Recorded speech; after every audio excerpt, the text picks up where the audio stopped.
naturellement. Non, elle sait pas. Et de Dominique Richert, est-ce que tu peux me dire de ton papa un mot?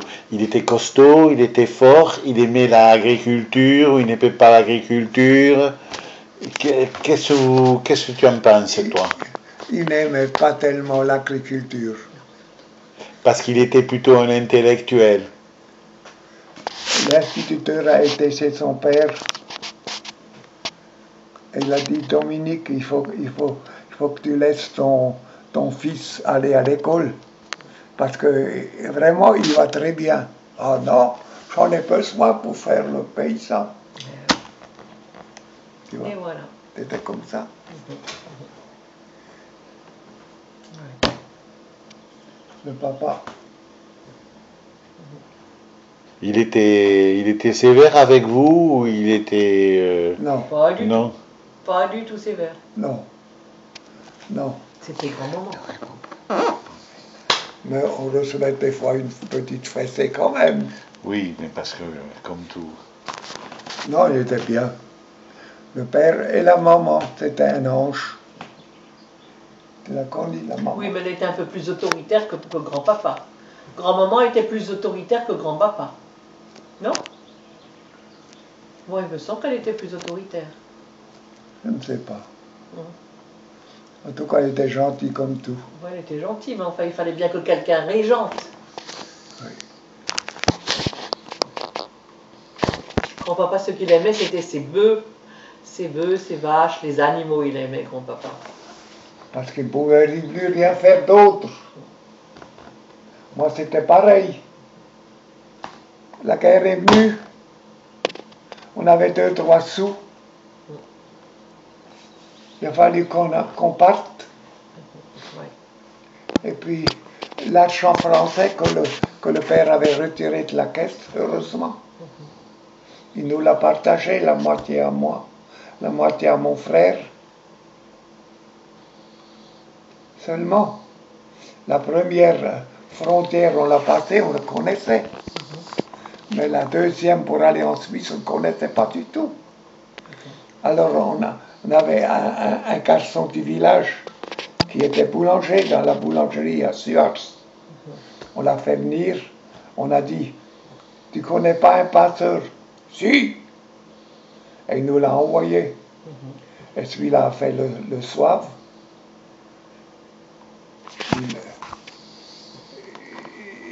Il a dit que sa femme était enceinte, qu'il n'osait plus le faire et compagnie. Jusqu'à ce qu'il avait tous nos sous dans sa poche.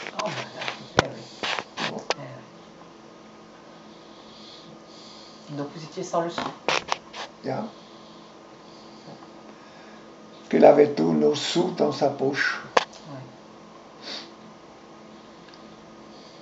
Parce que les francs, c'était encore quelqu'un à ce moment-là.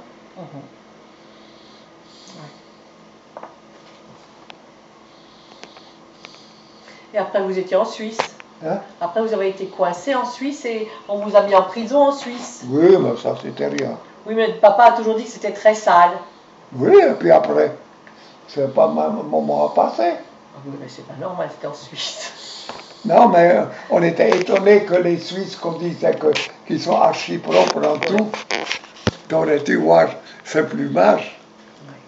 C'était deux gros sacs avec du...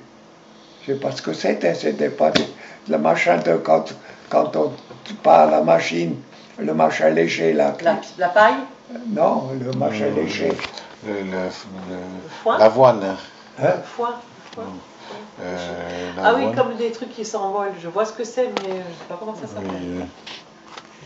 Je ne sais pas comment que ça s'appelle. Non, moi non plus. Oui. Qu'est-ce que je voulais dire maintenant? Donc tu dormais sur une sorte de paille, enfin un truc comme ça.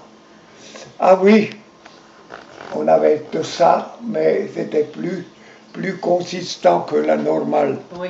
Dans des grands sacs, lâches comme ça les sacs. Oui. Et comme ça, et la moitié plein. Oui. Et puis il y avait comment on dirait? Un bas-flanc. Un bas-flanc, oui. Et puis ils étaient là-dessus. Il a fallu qu'on remonte un petit peu de cirque pour avoir la tête dessus. Ah oui, tu vois, c'était mouvant. Oui, je vois comment c'est. Ouais. les Suisses. Les Suisses, oui.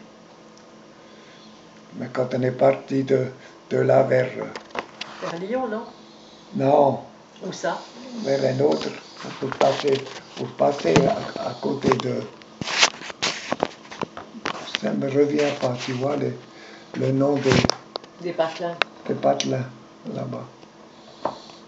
Pour passer en Suisse française, hein, plutôt en Suisse où ils parlaient français, ou en Savoie Oui, c'était... Enfin, ils parlaient français et allemand. Oui, Oui. Là, c'était pas le truc, mais on n'avait plus de sous. Eh oui. C'est pas facile, hein?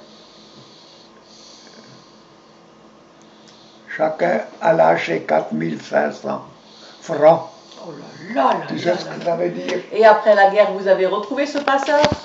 Ulrich l'a vu une fois dans un bistrot et il n'a rien dit. Moi, je l'aurais un peu secoué quand même. Hein? Non, mais ça, c'est papa. Il a gagné dans... Et puis, qu'est-ce qu'il a fait?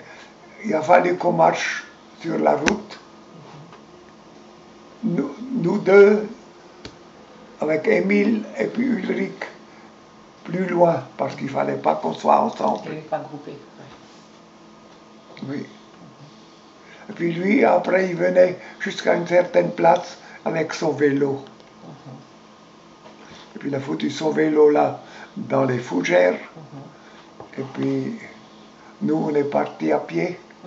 Mais alors, il a dit, je ne veux pas que vous ayez un paluchon, un paquet, ou quelque chose avec quelque chose dedans. Oui. Il faisait chaud cet automne. Oh. On s'est déshabillé et on a commencé à mettre deux filettes, de chemises, deux pullovers, Oh là là là là. un machin et une veste. Et puis apparemment pas pareil. Tout double, oui. Puis alors, il faisait chaud. Mais je me rappelle, il y a un petit fossé qu'on sautait avant de monter vers la frontière.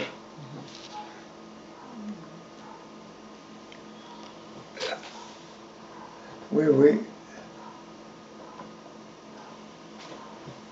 C'était pas rien.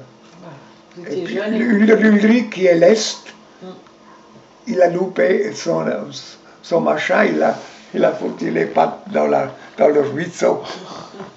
Ah, je me rappelle. Il était mouillé, pauvre papa. Puis après, là, il est venu avec nous depuis là jusqu'en haut, disons sur 400 mètres. Là, il est venu avec nous. Et puis après, il nous a montré les bornes, tu vois, Oui. qui séparaient l'Alsace de... La Suisse. de la France. Et oui. Et puis il est parti. Et nous, on est rentré sur 50 mètres en Suisse et on s'est déshabillé. Tout était trempé, mouillé par ce chaud et appuyé comme deux. Voilà. C'était comme ça. Enfin, vous êtes revenus vivants tous les deux. Hein? Vous êtes revenus vivants tous les deux. Oui. Formidable quand même. Oui. Moi, je me rappelle mes meilleurs copains de Struat, le Harry et le Eugène. Le Harry, il jouait de l'accordéon.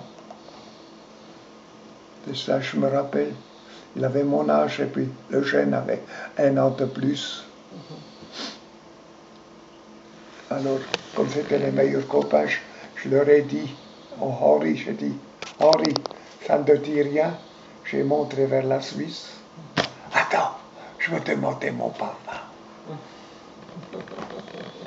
Le lendemain, il me dit, Marcel, il n'y a rien à faire. Tu sais ce qu'il a dit, le papa? Il a dit, si vous partez, il prend une corde et il va se battre tout de suite. Il avait peur des représailles. Hein? Il avait peur des représailles. Il avait peur d'être déporté. Naturellement. C'était un grand paysan, le plus grand de Struat. Oui. Et ton papa et ta maman n'ont pas eu peur. Ils sont courageux. Hein. Oui, Mais je vois la maman quand on est parti. Mon Dieu, quelle horreur. Elle se tenait après l'évier. Puis elle ne faisait pas semblant, mais on voyait qu'elle changeait de couleur, tu vois. Ces deux fils qui partent, on ne sait pas si on se revoit. Horrible. Il faut y penser. C'est comme ça, mon vieux.